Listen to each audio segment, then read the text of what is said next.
Senior advocate ہیں, supreme court کے رہنما انسانی حقوق بھی ہیں اور آرگنائزر بھی ہیں, وکلا ونگ کے چیف آرگنائزر ہیں وکلا ونگ پاکستان عوامی محاذ کے. انصاف کے حوالے سے جو ظاہری بات ہے کہ یہ لوگ تو زیادہ پتہ چلتا ہے, لیکن انصاف کے آنکھوں پہ جو سپریم کورٹ ہو یا ہائی کورٹ ہو ان کی آنکھوں پہ تو پٹی بنی ہے. نیچے کا حل جو ہے ہم سب کے سامنے. چودھری اشتیاق چودھری صاحب.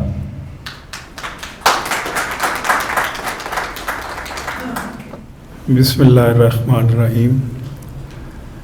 انتہائی قابل صد احترام صدر مجلس جناب حسن جعفر زیدی صاحب, جناب راشد رحمان صاحب, شوکت چودھری صاحب, آصف کریم صاحب, فضل واحد صاحب, ہماری بہن کا نام میں بھول گیا, نصرت بشیر صاحب, اب معذرت کے ساتھ. یقیناً پروگریسو رائٹرز ایسوسی ایشن کے روح رواں کامریڈ تنویر خان صاحب اور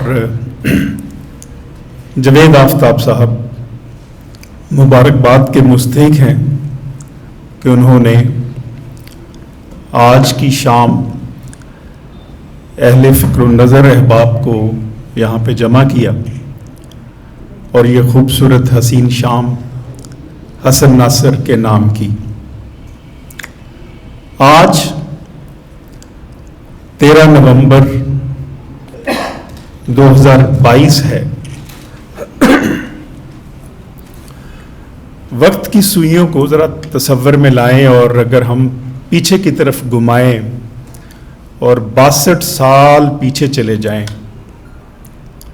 تو 13 نومبر 1960 کی شام ہمیں ملتی ہے اور اس شام میں ایک نوجوان ہے جس کی عمر 32 سال ہے اور اسے شاہی قلعے میں قید کیا ہوا ہے.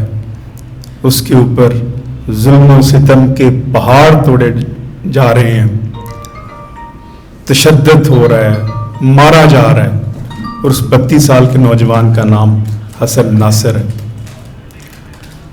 اور مارنے والے, تشدد کرنے والے صرف وہ نہیں ہیں جو وہاں پہ موجود ہیں, کوئی ڈی ایس پی, کوئی ایڈیشنل آئی جی یا آئی جی پنجاب, بلکہ اس کے اوپر تشدد کرنے والے اور مروانے والے کی فہرست بڑی طویل ہے جو اس سے اوپر جاتی ہے, مارشل ایڈمنسٹریٹر تک جاتی ہے, پھر وہاں نہیں ٹھہرتی, صدر پاکستان جنرل ایوب تک جاتی ہے, اور پھر وہاں پہ بھی نہیں ٹھہرتی بلکہ اس سے آگے ٹریول کرتی ہے. امریکہ, اس وقت کا vice president of America Richard Nixon, اور پھر رچرڈ نکسن تک بھی نہیں, پریزیڈنٹ آف امریکہ آئزن ہاور, اور پھر صرف پریزیڈنٹ آف امریکہ تک ہی نہیں, اس وقت کا سارا عالمی سامراج. اندازہ کریں یہ جو چین آف کمانڈ ہے, یہ جو چین ہے جو اس کے اوپر ظلم کے پہاڑ توڑ رہی ہے, عالمی سامراج سے شروع ہوتی ہے اور شاہی قلعے پہ آ کے ختم ہوتی ہے, اور اس سب کے سامنے ایک تنہا نوجوان کھڑا ہے, حسن ناصر, جس کی عمر 32 برس ہے.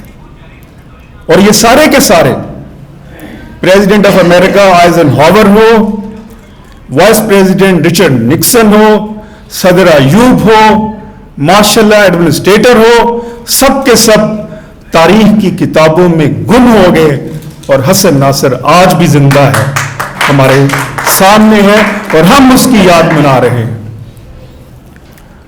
تو گویا سبق اس سے یہ ملتا ہے کہ آپ روشنی کا راستہ نہیں روک سکتے, آپ روشنی کو قید نہیں کر سکتے.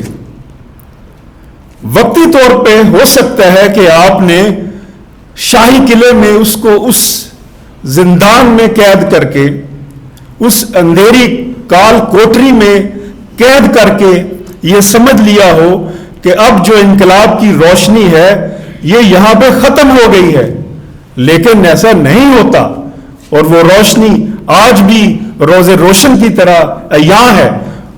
जिन्होंने ये समझा था कि ये शायद रोशनी खत्म हो जाएगी। रोशनी का सफर जारी रहता है, वो कभी भी खत्म नहीं होता। हजारों साल पहले जिन्होंने सुकरात को सजा सुनाई थी, उन्होंने भी यही समझा था जो हसन नासर के कातिलों ने और हसन नासर के ऊपर तशद्दुद करने वालों ने समझा।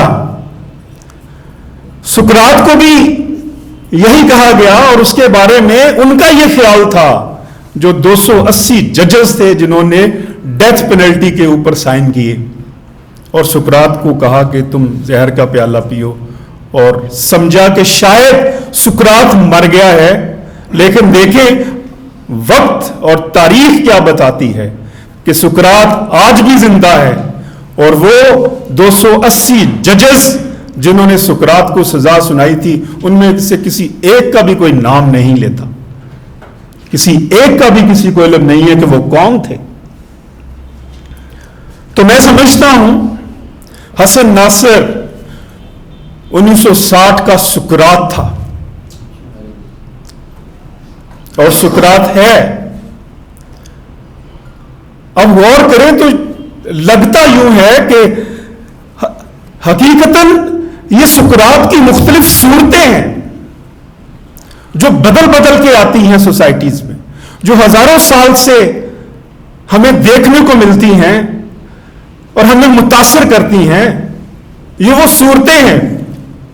कभी सुकरात हमें कार्ल मार्क्स में मिलता है, कभी सुकरात हमें स्टॉलिन में मिलता है, कभी सुकरात हमें लेनिन में मिलता है, कभी सुकरात हमें मौजे तुंग में मिलता है, कभी सुकरात हमें होचिमन में मिलता है, कभी सुकरात हमें रोजा लग्जमबर्ग में मिलता है, कभी सुकरात हमें मैरी जॉन्स में मिलता है, कभी सुकरात हमें चेयरमैन मौजे तुंग में मिलता है, और कभी जब 1931 हमारे सामने आती है तो सुकरात हमें भगत सिंह में मिलता है, और फिर जब 1960 का वाकया आता है तो सुकरात हमें हसन नासर की शक्ल में मिलता है।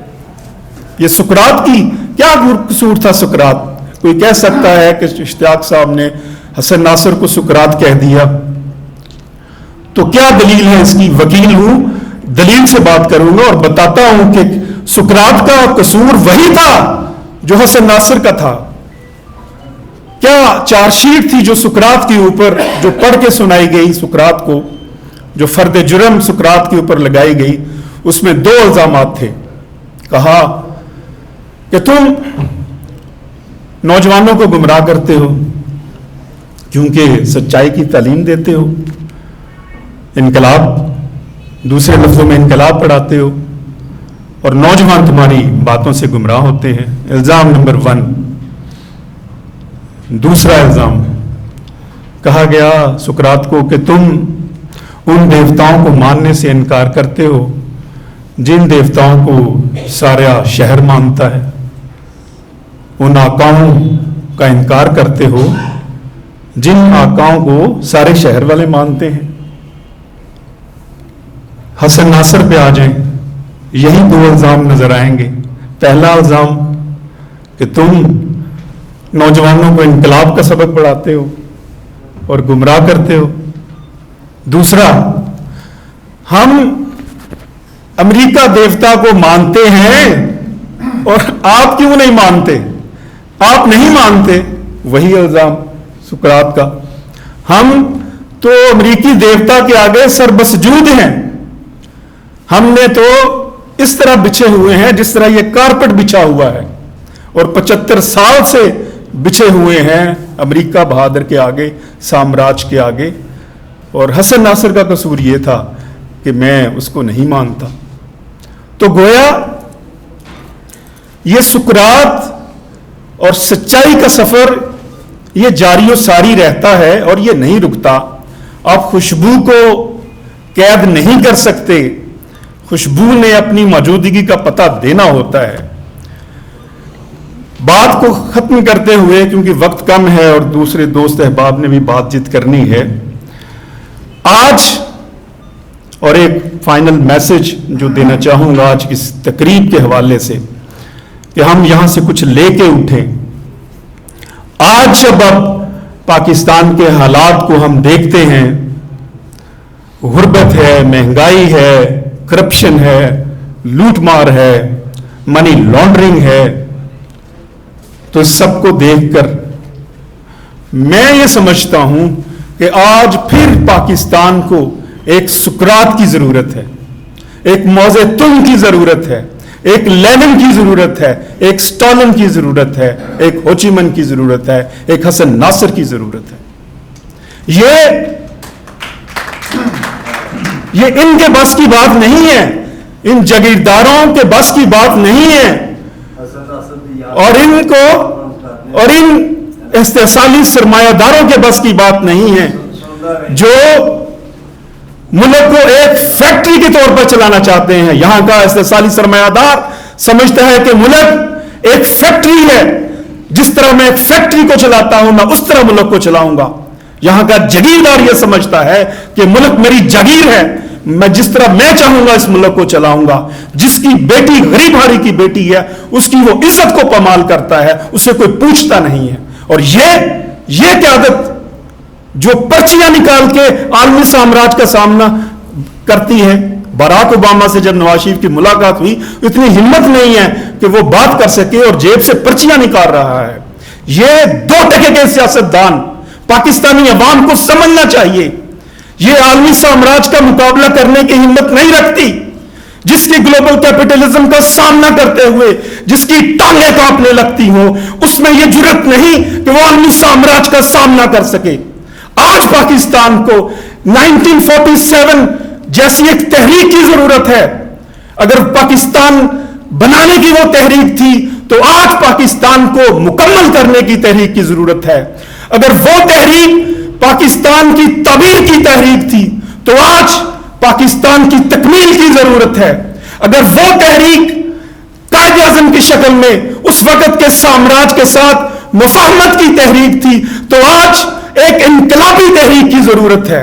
अगर उस वक्त पाकिस्तानी कौम को एक मुफाहमती वकील की जरूरत थी तो आज पाकिस्तानी कौम को एक इनकलाबी वकील की जरूरत है। वेरी गुड, वेरी गुड, तालियां यार। मफाहमत ना सिखा किसी जबरे नारवा से मुझे, मफाहमत ना सिखा किसी जबरे नारवा से मुझे, मैं सर बकफ हूं लड़ा दो किसी बला से मुझे। मफाहमत से बात नहीं चलेगी, आलमी साम्राज्य के सामने खड़ा होना पड़ेगा। बहुत शुक्रिया, फिर कभी मौका मिला तो बात करें।